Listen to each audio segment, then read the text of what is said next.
Hey guys, how's it going? This your boy Josh, and thanks for tuning in to the podcast Just a Kid for Gary. See, today I am back. That's right, I am back in St. Louis. I had to come and visit the city, but not only am I just visiting the city, or maybe the delicious food, or maybe the dope architecture, I'm visiting my boy Rodney. See, Rodney and I met maybe about a year ago and found out we was actually cut from the same cloth. See, he's from EC and I'm from Gary, which are two sister cities, but we share very similar backgrounds. I am standing 24 stories above St. Louis, and I'm at his pad. Let's check him out.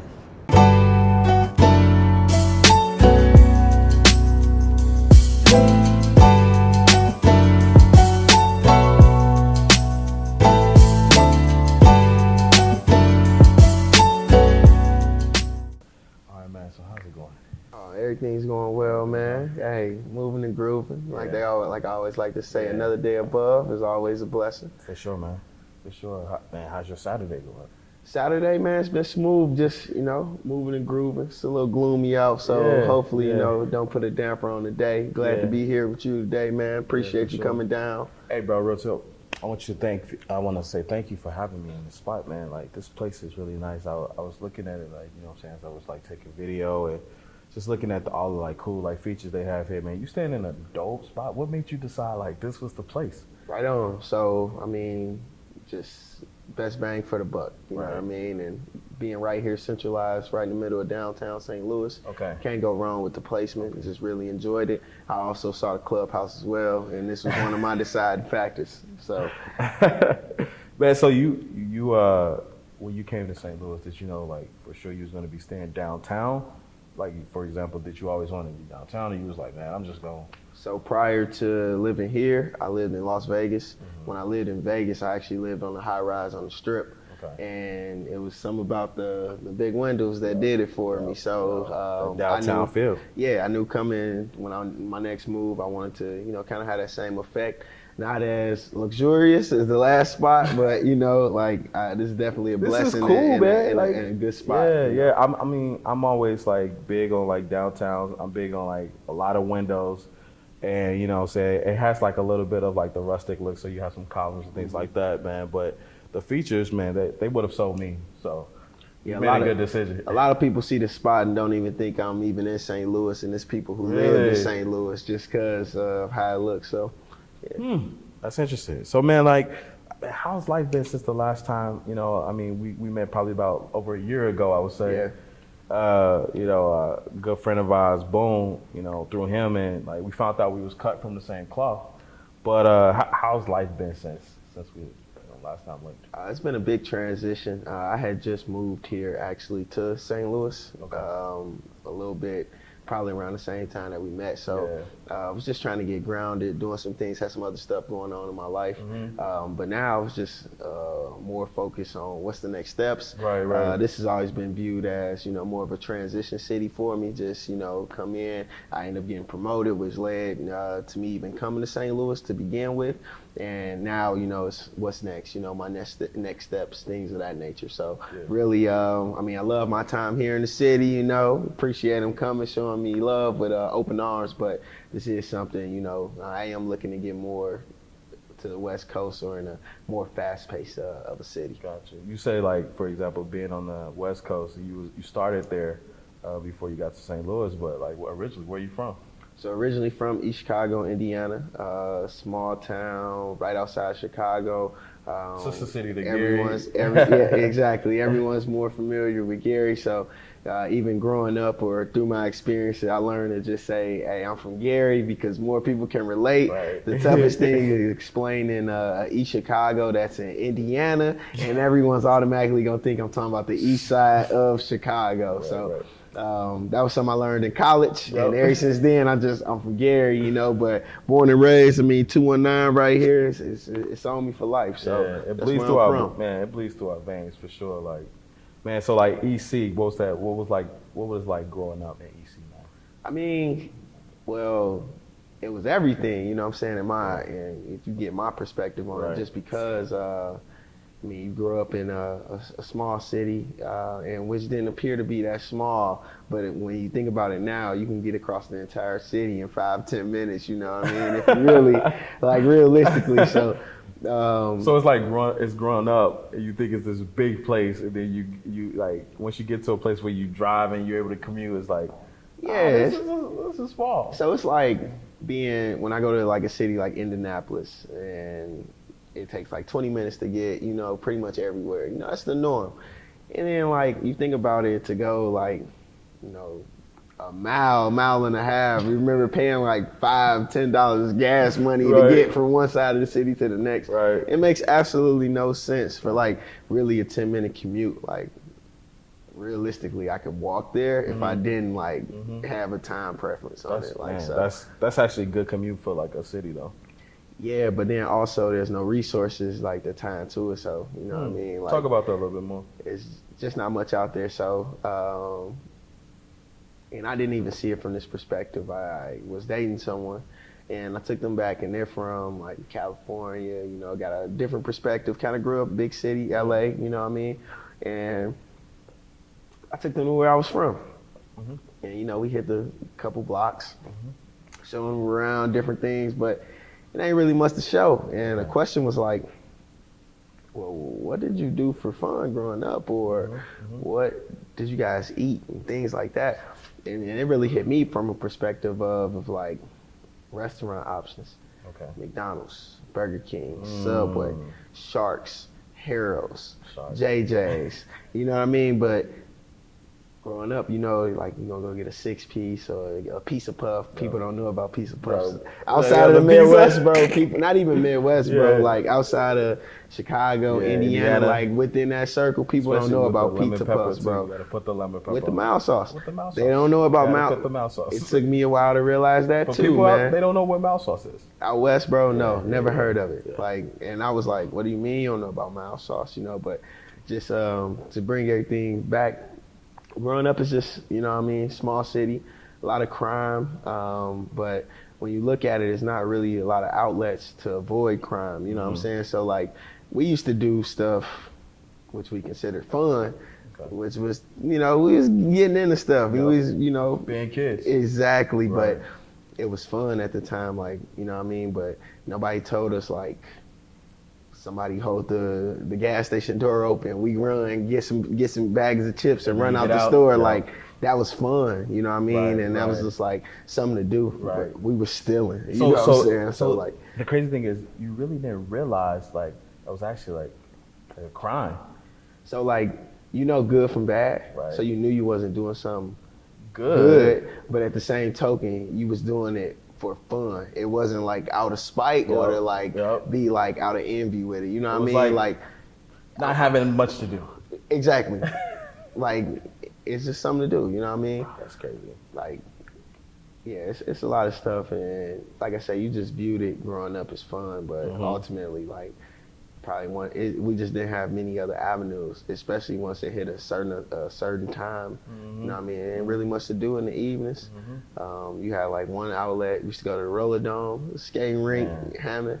How could you ever forget about that? Exactly. But then like tell people real quick, what was that about? Like so the whole experience. That was the Roller Dome, to give like everyone perspective. It's like, this is how we viewed it, you know what I mean? It was nothing of this caliber, but like, just to give everyone a perspective, like Cascade from ATL, but except, it used to be a lot of skating going on in between, but then ultimately you weren't doing any more skating, and it was a lot more, well, it was more of the working and twerking before twerking was a thing going on, the slow music, you got your Pretty Rickies, stuff like that dropping, and then ultimately, by the end of the night, it was going to be at least one fight, if not like a brawl breakout. And it could even go from somebody playing the game of point them out, knock them out, which is you literally point to a random person and you and your friends go over there and knock them out. And it caused some trouble or whatever. And I've been on both sides of it, you know what I'm saying? Like, it's been times we was outnumbered, and it's been times, the other way. But ultimately, like, those all experiences help to like build a tough skin. And like, I think The greatest gift that I have is growing up in an impoverished community, because like you get to see it from the bottom of the bottom first, and then as you experience more in life, you just get a chance to see what the possibilities exist. And I think it also gives you a chance to view things from a different perspective, because you always been like more the underdog. So regardless, you're gonna always have a chip on your shoulder, and you're gonna always feel like there's nothing that can stop you, or you always know that the odds are against you to start. So with that being said, you're not entitled to anything. I think it was Rich Paul. He was talking about how working with LeBron, and how he was able to be successful working with LeBron, and even though it was one of his best friends, and he could have easily just, didn't take things seriously. He said the best thing for him was that they aren't directly related. Interesting. Because he wouldn't have worked as hard probably if he was related. And the reason why he's saying that is because LeBron don't owe him anything. He's not entitled to anything. Flesh and blood, your family, they think they entitled, you know what I mean? And that's what changed the perspective on stuff. But when he said that, though, it hit different, man, because, just overall perspective and how he viewed it, you know what I mean? So like growing up in an impoverished neighborhood, you always have that mindset of you're not entitled to anything because you used to things not going your way. You used to miss promises, you know what I'm saying? Or like seeing people like feeling like the poor kid when you go places, it's like a field trip, you see another school and how they eat, things like that. Like I think they did a great job of showcasing that on The Chi, and bringing a true perspective of how things is with growing up in those type of neighborhoods, and then having interactions with other kids, same age group, your peers. Technically, when you go to college with them, they're gonna be your peers. You know what I mean? Like there's nothing that separates you. Y'all gonna be in the same classroom. Like there's nothing that separates you.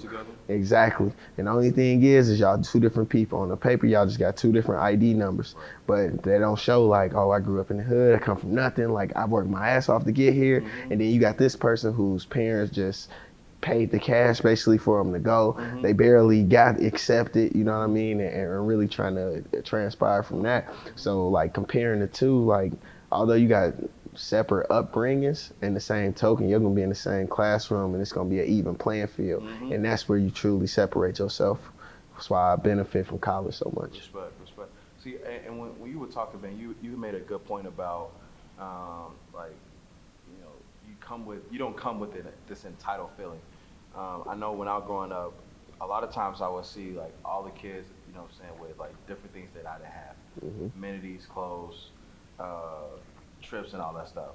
And one thing it did make you realize you were poor. Like it made you realize like, man, like I'm not like everyone else, but I mean I have to work my butt off harder than everyone else. 100%. So it gave you almost a kind of I would say entitlement for working hard, because a lot of times, like a lot of my peers, I'm gonna be honest with you, a lot of my peers that I've seen with, that grew up with a comfortable lifestyle, I don't see them having that same grit, that same tenacity, or like that.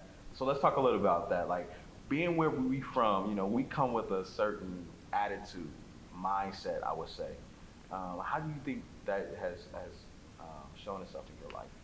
So I just take it back to, like, I'll use this as an example, like growing up with the kids who parents were more financially stable, whether it was, their parents may have been, a banker, or, had a great job in the mill or working for the city, or, their parents could have been doing some illegal activities, whatever the case may be. They were more financially stable than my household.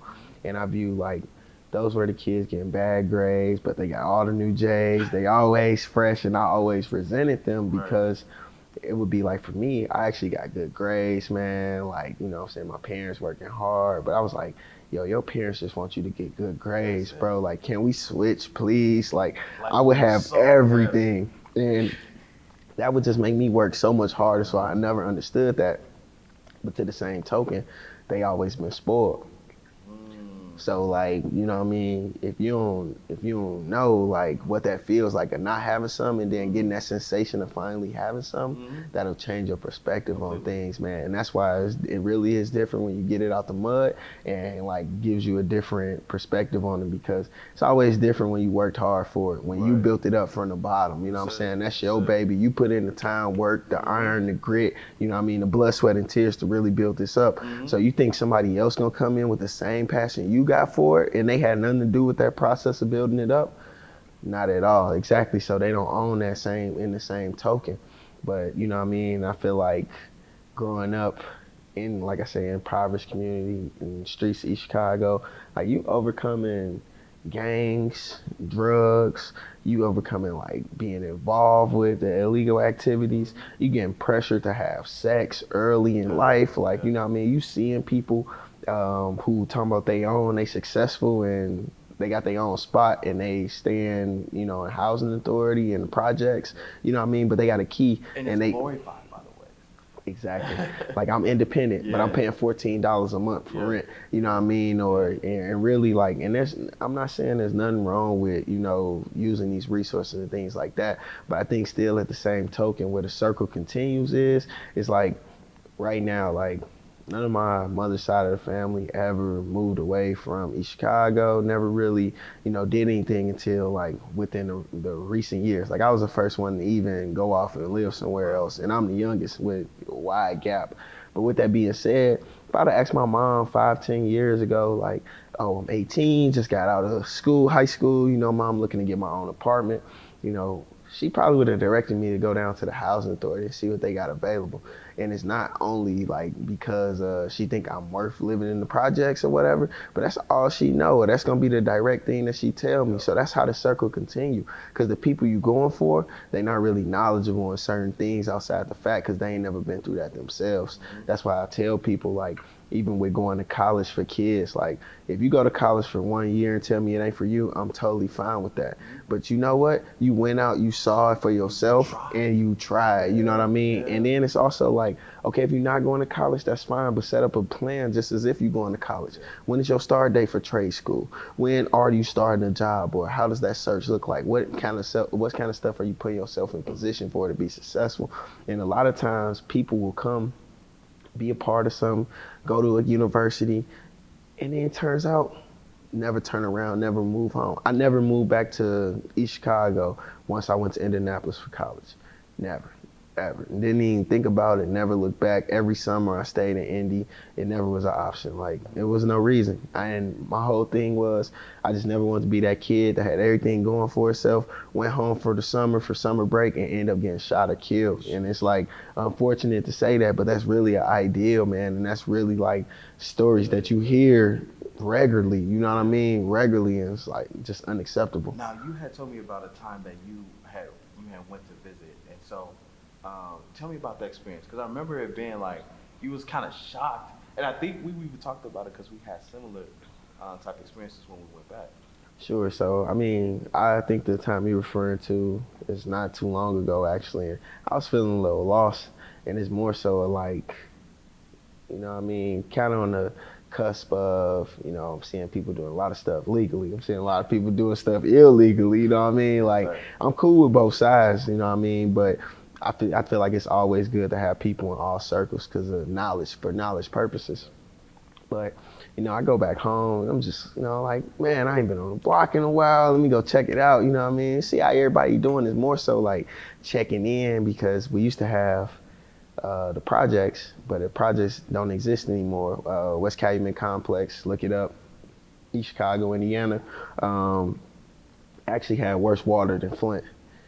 And people didn't know about it with the lead. It was built on an old lead plant, essentially, years ago. And I grew up there my entire life. It's people that have been there 30, 40 years that grew up drinking that water, everything. So like everything still being settled out and everything, but it made national coverage.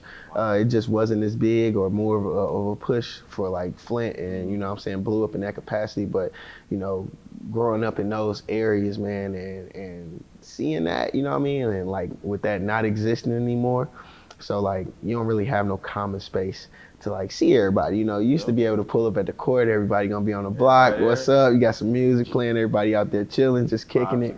But you know that's not the case. So now looking forward, speaking of the time that you're talking about, it was like a party, old '90s party or something like that. It was, you know, probably had no business going there. Probably, you know, at our age, anybody shouldn't be going to no basement playing no working and twerking music, you know, trying to get no jukes.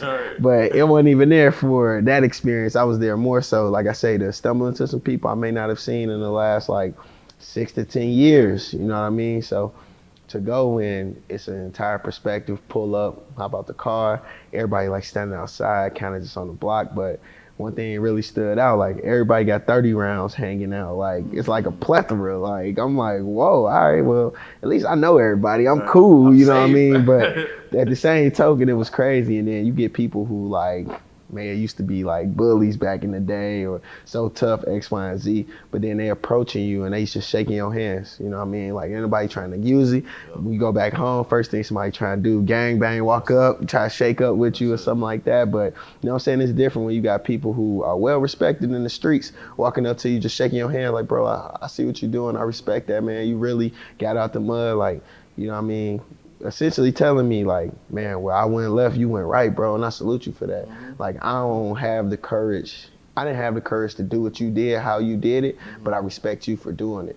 So like, I can also see them people like not really trying to bring me in to, you know, do some illegal business, something like that. Like almost like I'm shielded unless I want to, you know what I'm saying, do something like that, which of course, everything on the positive side, always moving forward, trying to be motivational and inspirational to the youth. So. For sure. And you talk about like getting like sunken back into like that. I mean, I remember one time that I went, like I'm hanging out, you know what I'm saying? I'm expecting like you said, the vibes gonna be everybody out, everybody enjoying the day. I go up, there's a few people at the court, some of my boys.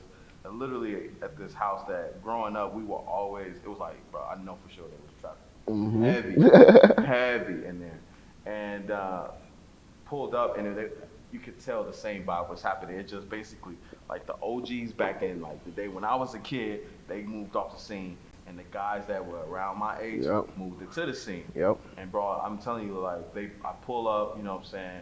I'm like, you know what I'm saying, reconnecting, like how's life, you know what I'm saying. Everybody, you know what I'm saying salute. And then, you know, one of the homies, like, you know what I'm saying, they're like, yo, like, what's going on? A guy pulls up, right? And I'm telling you, like, I know for sure, bro, I could tell the energy. Something was about to happen, bro. Like, you could just feel it in there. And you remember those same guys, you remember being in those same type of situations. So you could tell, like, the conversation. I think it's more so, man, language. You just know, like, this dude was grimy back in the day. What changed? There's nothing that changed, bro. Unless like we're older now. What changed? Yeah. He got more access to probably weapons, money. You know what I mean? To this capacity, like, you know what I mean? Like, you've been grimy, man. Like, I remember you set your homeboy up, just rob his bike, or like, you know what I mean? Or you just set somebody up and you walking with them, you stole their cell phone and you helping them find it. Like, you know what I mean? Some people just got those type of characteristics. But if you was doing that in 7th, 8th grade, I ain't no telling what type of business you're doing now, you feel me, when there's more to lose involved. Yeah, you probably doing some crazy stuff. But man, looking at it now or looking back, you know, we had like similar backgrounds. I would say like there was a transition in your life. You going from like BC and you actually going to college. And I always like want to know, like, as far as like guys like that grew up, guys and girls that grew up in like environments of poverty and a lot of violence, you know what I'm saying, a lot of like threats against our lives, just like not on just like the physical, but just the mental threat that we face. What was the thing that said, you know, I'm gonna go to school, I'm gonna try this thing out? So like it's crazy. I always had good grades, man. Like always had good grades. And it was always like when I was young, they used to call me, like when Smart Guy used to be out, they used to call me the professor. Like that was my family nickname. So like I always had good grades. School was always like enemy, and I usually was like always smarter than some of the people, some of my peers. The thing that got me when I was young though, like, and people probably don't have this grudge about school, but I got skipped over to being gifted and talented. And one of my best friends, we grew up together, had every class together, everything. He got accepted. It killed me, you know what I'm saying? And that was something that really grudged me. So like we had a little small contest, like academic bowl, stuff like that, you know, which is like kind of like a game show where you play against other schools. But I always made sure like we didn't finish under like second place no year, and like no year. And it was because I always had that grudge. But like, I'm sorry. The question is basically what was your mental game to get you to college? Boom. So like I almost blew off college, man. So my grades was good up until like my junior year. I started like ditching class, doing some stuff that I ain't had no business doing. I had been on my own though since I was 16, like as far as supporting myself. So like, real quick, what happened then? My mom had kind of just was like, now looking back on the situations that was happening, she was going through financial hardships. I didn't really know what was going on. I just came home one day and she was like, you gonna go live with your brother for a little bit of time. I'm gonna live with your sister for a little bit of time. You know what I mean? Putting two and two together now as an adult, moms was struggling. I don't know if she like, if we got kicked out the crib, if we moved out before or what was going on, but like I never saw no letters and nothing like that. But ultimately, you know, like that was it. So when I started living with my sisters and, you know, started like we growing up, we in high school, community we grew up in, like we wore uniforms in my school, but shoes was everything, you know what I mean? Like shoes was everything in the community growing up. Like that's how you decipher yourself, you know what I mean? Like a fresh pair of shoes could definitely get you a date, get you a girl. Like if you got the fresh pair of mics, especially if you can go to Roseland and get them 2-3 days earlier, you know what I mean? Like you was hot stuff. And like the sneaker game has changed so much, but that's a story for another time, you know what I mean? But what really did it for me was my dad passed away my senior year, first semester, senior year, second semester, like I just kind of got my stuff back on track, and I managed to get my GPA back up enough to like where I got into like a temporary program, and I had to do like summer school basically to get into IUPUI, to get into Kelly School of Business, and I went for that summer. It was July 4th. Last day in the hood. I'll never forget. Last day, 2011, July 4th. And then I went down in Indy, July 5th for IUPUI. Was there 30 days. Came back for 2 weeks. Couldn't wait to get back to school. Got back, bro. After that, it's a new environment. School was live. It's a lot more women.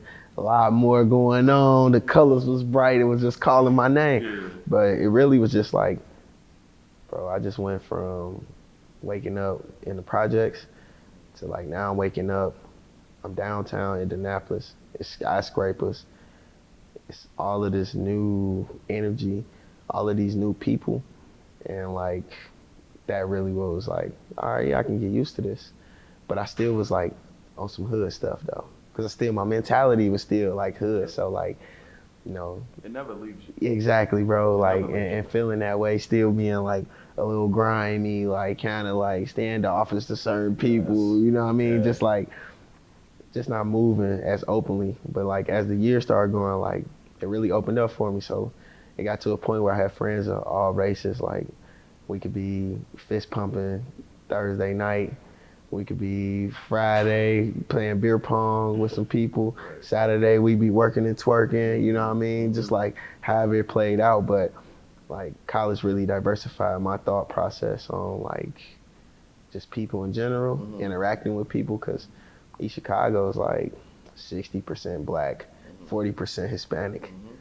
Ain't no other races, you know what I mean? So I ain't really grow up with them experiences, and then all you got is the negative notation or whatever perception that other people have put out there about, you know, these races. So really the turning point for me though was like, I was the only one of my friends really talking about going to college. My grades I was able to finesse this on my grades. IUPU, I didn't have a essay. That's why I applied for them. I didn't apply to no other schools because they had essays, which is one of my biggest regrets as well. And then really it was just like, once I got down there, it's like, you know, I can get used to this. You know what I mean? Like, and I don't have to walk around and look over my shoulder every day. And that's what it was for me, because back at the crib, it's just too many people trying to prove themselves. And for what? You know what I mean? Like, that's just like people who grow up. We in the hood. You gonna put on a fresh fit. You gonna get your car hooked up, and then you gonna turn the same 3 blocks for the same 10 people. Yes. You know what I'm saying? Nothing's gonna change on a daily basis. Nothing's gonna change. It's gonna happen week in and week out. Exactly. Yeah. So like, it just was too much of the same. So having that fresh view on things, and then also like, I never thought I'd be in a situation like that. So for it to be like, okay, this is real. Okay. Cool. Okay. And it's on me to mess it up. And I almost messed it up too. So yeah, man, you talked about like going and living in EC, and like I said, similar backgrounds on that. But let's talk about like the challenges within college, challenges that you had within college. I would say the challenges in college was more so like transitioning and being like open and like with diversity groups, and just being open with people in college in general. Like college, you can walk up to a table, random person, and say, "Hey, how's it going?" and start talking with people. And since you're a student on the campus, it's cool. You can get away with it. Yeah. Now, if you take the same approach where we grew up at, and you try to do the same thing, somebody might smack you. You liable. You feel me? Yes, yeah. And it's because they don't know what you own. You know what I mean? You could be somebody grimy or trying to do something, you know what I'm saying, behind their back or anything like that. So I think more so it's like you can let down your guard and be yourself. And I think that was like one of the hardest things for me initially, or a challenge, because I still was like kind of standoffish. And of course, you don't just let anybody in to your personal circle, but also to some sort, like I had this shield up, and like being in that type of environment, you don't necessarily need that shield, but you so standoffish initially because you come from somewhere where you really need to figure out who this person is or what's going on with them, because they could be shiesty, you know what I mean? Sure. So I think that was one of my biggest challenges, adjusting, and then like coming up from, like I say, being in the projects to skyscrapers, you know what I mean, and being downtown Indy, just couldn't beat that. Now I think that was like something that deciphered things for me. So it's like, it wasn't a challenge, like it was something that was beautiful and like more eye-opening, but still to the same token, I think that's what kind of helped me push forward, because it gave me a chance to see like, hey, life is good, you know what I mean? Like life is cool. Yeah. And for me, it was one of those things like I had to just see it. And now like even now, like I rent, like when I go places, I rent like luxury cars, or like we'll try something new, or don't mind paying for experience, because like once I see it, it's like, oh yeah, I can get used to this. Yeah. You know what I mean? Hence like where I live now, like everything, I live downtown Indy. You know what I mean? My whole time living there. So like that was like a different experience. Then when I moved to Vegas, living right on the Strip, you know what I mean? Just open your eyes to different stuff there. Got blessed, luxury condo there. And like we had like valet service, like, you know what I mean? It was like super cool. Now you could imagine, but like coming from the projects, bro, nobody would have ever told me like, oh man, you gonna live on the strip. Like you gonna have valet period in your lifetime period. Like at your crib. Like that's insane, man. It's something that's like unimaginable, but at the same token, you know what I'm saying? Like everybody can go out and make it happen. And that's all off the strength of like networking and things like that, because I didn't have much. How can someone network? Like what is networking like? Because like, back, like you said, back at the crib, you might go, hey, what's going on? How you doing? My name's Josh or whatever. And the boys back at home like, yo, back off, bro. Like you too close. But like, what does that look like? What does that mean? Like, so, networking. Well, my boy BG, Bobby Gay, look him up, public speaker. He just, like, I just listened to one of his presentations today. And one of the things he said is network with a purpose. So like, realizing this is something like that just opened up my eyes here, like I say, in the last 6-7 hours, and something that's been like constantly on me, but it's like network with a purpose. Know what you want to get to in your ultimate goal, and like network towards that. Don't just say like, oh, okay, like say I want to get into sales. Okay. Oh, okay, they're having a networking event for broadcasters. or something like that, or like, you know, nothing that has to do with the field of, or vice versa. Like you want to get into broadcasting, but you go into networking because it's young black professionals, but it's based around sales. So you just going, you know what I'm saying? Not saying that you can't stumble into something, but put some focus on it. Yep. Sign up for a conference or something that specializes in what you want to do. And that's like stuff that I'm failing at right now. You know what I mean? Because even to a sort, like, you just kind of make it off the strength. You don't realize the extracurricular stuff you could do to still set yourself apart as an adult and as a professional, versus then like you always trying to set yourself apart when you know, young or playing a sport or like in college, things like that.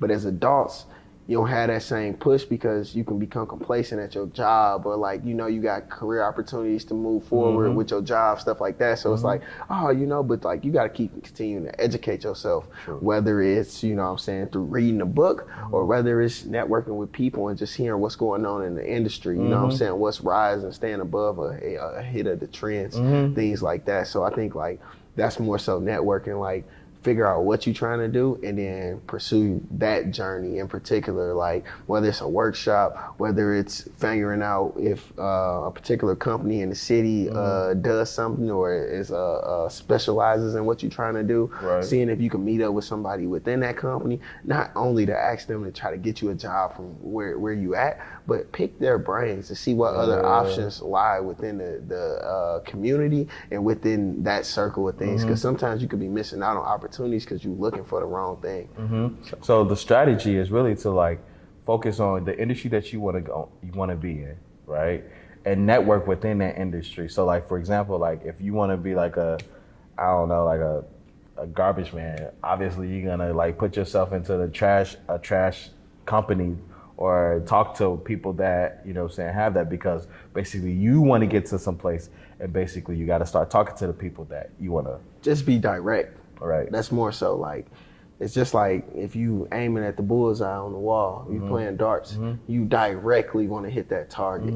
Be direct. And I think that's where I'm failing. Like I'm kind of somewhere everywhere right now. And it's like, okay, I know I want to do something where it allows to like my passion, you know what I mean? It's something that I really believe in and that my interest is shaped around, where it's like, okay, that's cool, you know what I mean? But at the same token, you know, where are you really investing your time, or how are you doing so, or why am I everywhere when I can focus on one particular thing? I got a friend who he's really big, he won't move on to the next task until he masters it. That's his thing. Like, I don't care like how long I've been doing it, like even if it's taking me longer than most or whatever, I won't move on until I master it. Completely master it. And what is mastering for him? Like, is that like understanding it completely, being able to talk about it, being efficient, or what is? I think it depends on what he's trying to master, and I think it encompasses like being just fully engaged and knowing like pretty much everything, even if it's like something that has a process, like going step by step, or knowing what can make something faulty, or like being able to troubleshoot it, things like that. But it's because you've been through all of the downfalls of the things that could happen, because you've been trying to master this. So you made sure you knew every actual component of what you needed to know, and you have that much more experience and knowledge behind it. And that's what's really, you know what I'm saying, carrying you on to the next level. So that's how I would say like he probably views it as mastering. But I know for sure like that's his thing. Like if he locks in on something, he's not gonna move forward to something else until he has that master. And like I was like, sometimes it may put him in a position to hinder him, because sometimes you got to be able to move forward and leave certain things behind, you know what I'm saying, just based on time, things like that, because you could be hindering yourself. Completely. But he looks at it like as if I master it and get everything complete, then at the same token, it'll all come back full, you know, full circle, just because I did have those opportunities and I did complete that, and I'm able to share this with others, and knowledge is power. I like that. I like that. That's looking at it a little bit different, because I've been around people that, you know, normally, and even in my friend groups, professional groups, we typically we don't like to stay on the project too long. You know what I'm saying? We're not gonna stay on the project for like longer than a month or so, and then after that project we on to another one, especially if we haven't mastered. But I think that's like important to look at, you know, mastering something. It takes some time. You know, 100%. now you was talking about networking, and I look at like how important networking is. But I mean, I don't think you just picked up strategies up by like guessing up on it. I mean, you were part of the Kappa Alpha Psi. What were there like things that or organizations, brotherhood, people just in general that put you on, help you understand it, or it was more like, hey, I'm Rod, so I'm gonna learn it. Nah, not at all. It's a lot of people that blessed me and that were open with me, but I think I was able to prove to them that I was worth their time. Mm-hmm. And people are just expecting people to do stuff for them and not willing to prove, what they're bringing to the table to that person, you know what I mean? And show their worth and what they have to add to it. You know what I mean? A lot of people are always looking to eat, but nobody's always looking to get in the kitchen and cook. That's true. You know what I'm saying? And really, like, even when I was young, I remember it was like 5th grade or something, nah, it wasn't 5th grade, I'm lying. Probably like junior year of high school. Yeah, well, that sounds a little better. Junior year of high school, we went to like a college fair or something at Purdue Cal. Like, you know what I'm saying? Just at the crib. But I had resumes, everything, you know what I mean? I'm giving them to like the professors or whoever we talking to. That's not gonna give me no competitive advantage looking back on it. But what they showed my teachers and stuff was that I had a different mindset. So it made them want to invest in me more, you feel me? Because I automatically decipher myself from the other kids.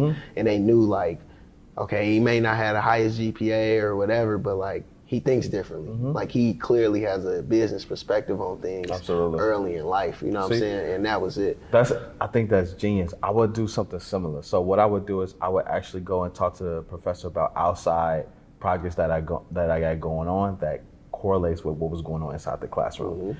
And they would give me advice on what those projects were.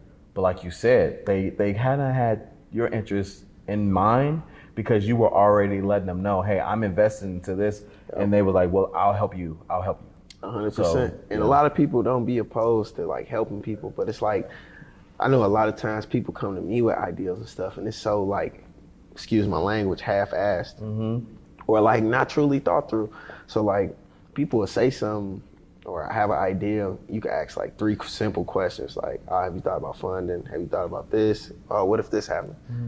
Oh man, I ain't even thought about that, woo-woo, but you was just talking about you about to roll everything out and get everything going. But it's like, people don't always plan through operations. Like, I think strategic planning is one of the most like forgot about things when you're trying to put together a business. And really your strategy should be everything the business is based upon. But like, even like I heard you talking earlier when you saying something about, some you doing another business venture, and you just like, I'm be honest with you, I see what the competition doing, and it's fire, you know what I mean? But you gotta be like realistic, like with yourself on what that looks like, and don't tell yourself stories about what you got going on, you know what I mean?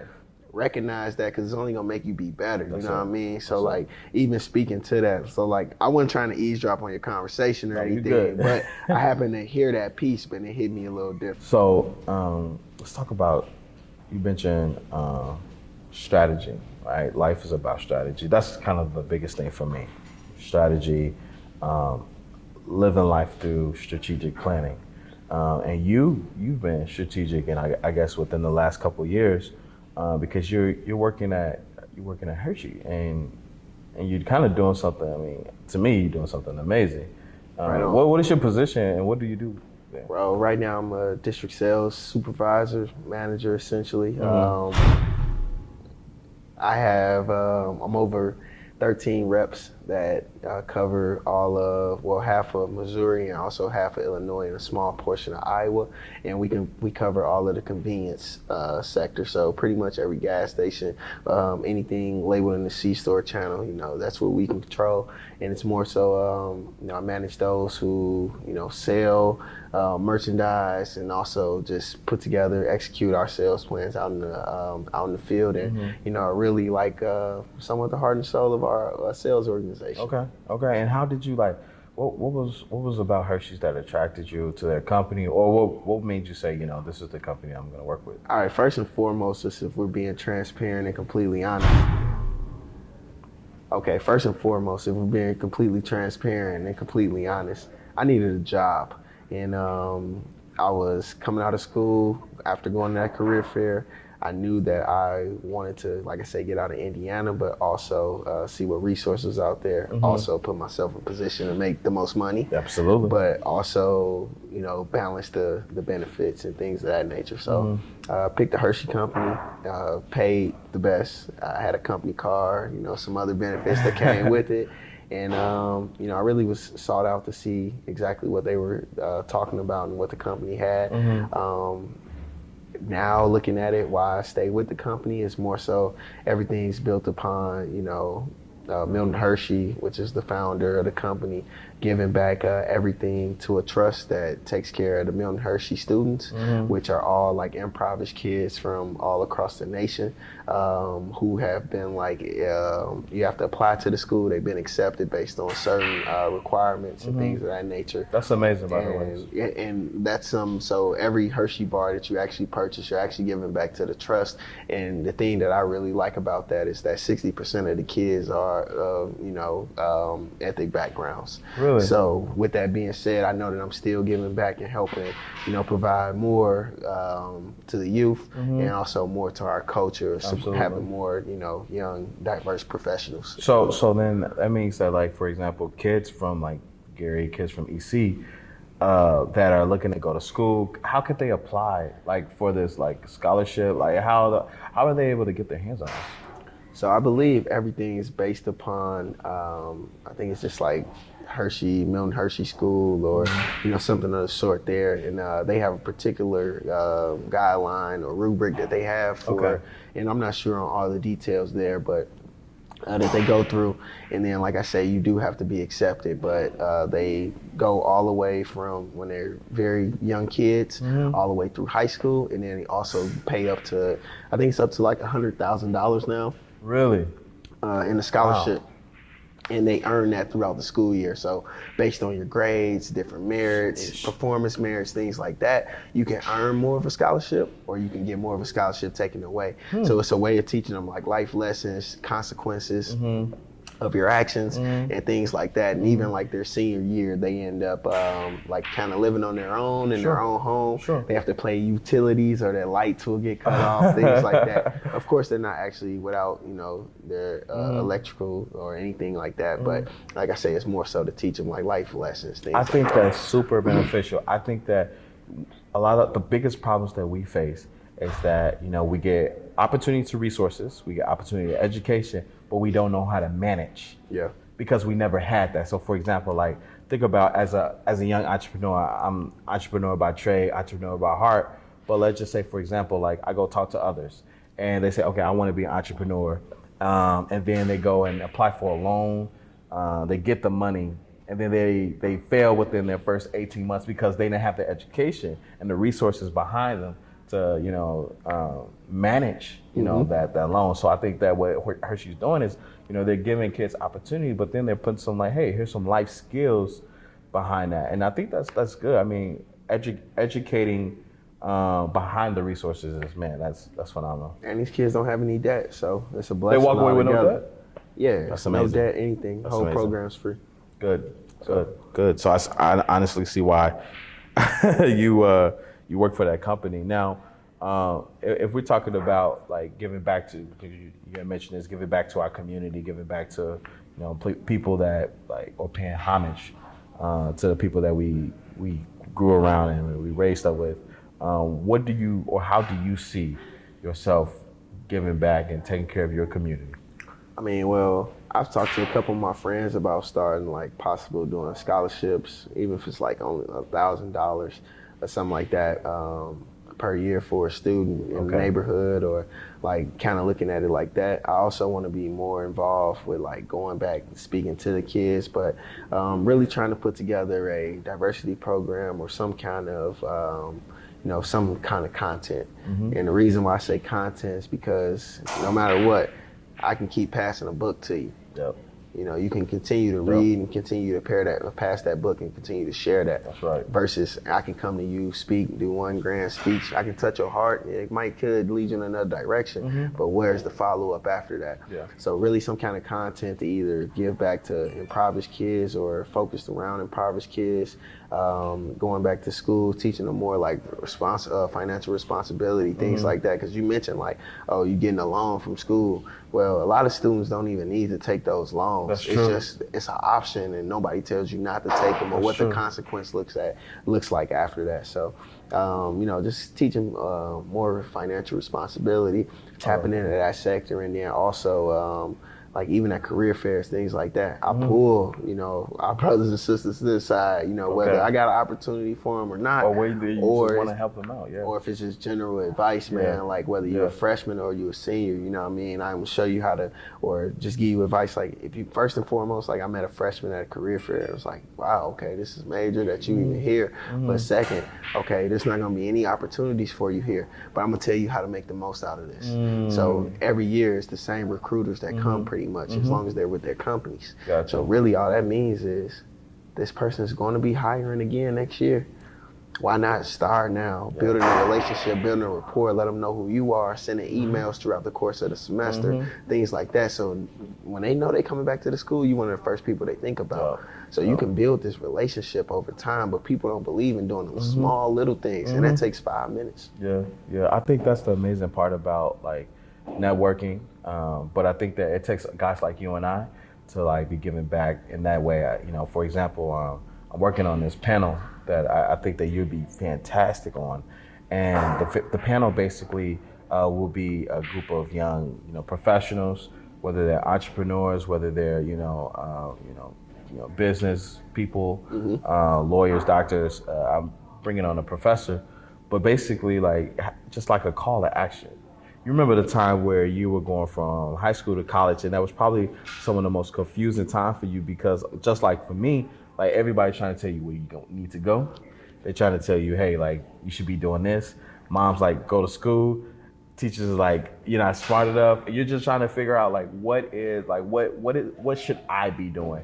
And so I'm working on this panel because I think that it would be a great opportunity to have young like high school students listen to young professionals and be like, yo, like here's a way, here's an avenue. Let me listen to what these guys have to say. So I think you'd be perfect for that panel, and be a part of that, So I'll let you know, how we're gonna for sure organize keep me on the details, and that we'll figure out, even if you hosting it back at the crib or however, we can figure that out. Yeah. I like to travel, so I could always take a trip, go see Mom's Dukes or something, So it's all. Always a great way to go see the family. But what do you have planned in the future? Projects in the future? In the future, I'm still trying to get things aligned. Like I said, I'm trying to get to the West Coast, so trying to get things together in a professional standpoint, and then also like basing things around multiple streams of incomes, and really seeing what that looks like. I mean, I'm 27 right now. Really like hitting that peak of, true adulthood. Like I know you adult 21 or whatever, but like things 27 are really, is when it really starts happening. It's really getting real, you know what I mean? Because it's supposed to be all of this family, you're supposed to be doing all these things. And then also seeing your peers, taking some steps. And it's not a jealousy aspect, but it's more so a, damn, I'm losing track of my true purpose and what I really want to get to in life. And that is something I want to see, but also realizing that my time just not be now. And then I also know when I do it, I want to do it right and do it big. So. Absolutely. And we talked about before, but you have started and these other business endeavors. I mean, for example, you're in the stock market, right? Yeah, you're trading, right? I do a little bit of trading, okay. And then also been working to tap into a little bit of like the Forex scene, okay, and kind of see what some things are going. Talking with some people about kind of the groups and stuff like that. But looking for some stability as far as terms of that. With trading, it's up and down, just like what I'm saying, it's anything with the stock market. Yeah. Today you could be winning, tomorrow you could be broke. So really looking at that, see how that could suffice, and then also with been flipping or reselling, I should say, a lot of sneakers, Jordans, Yeezys, little bit of designer stuff, and like Supreme, anything like hype beast, material or brands, things like that people have been enjoying. So that's been something I've been kind of tapping in with a little bit. Really just getting my love and the passion back for streetwear. I mean, like for a period of time, like someone had broken my house. I think I lost like 40, 50 pair of shoes. Wow. And then after that, I kind of just, it sucked everything out of me because they stole the shoes where like I really waited in line for, you know what I mean? Or like I was hustling, like I may have been shooting dice and cutting hair to, you know what I mean, like buy those shoes. So like it really was like a lot of like, blood, sweat, and tears that really went into that. So it hit a little different and kind of took away a little bit of my passion and love for like sneakers and streetwear in general. But I mean, I'm back, you know what I mean? Back at it, I'm back. I really love it and really catching that passion. But that's also something that's just opening up my eyes to like what truly makes you happy. Gotcha. And so you're pretty much just reselling clothing and shoes. And so is there a market for that? I mean, should other people jump into that, or you don't want others to play around with that? So like, I'm never here to tell anyone not to, hop on the game.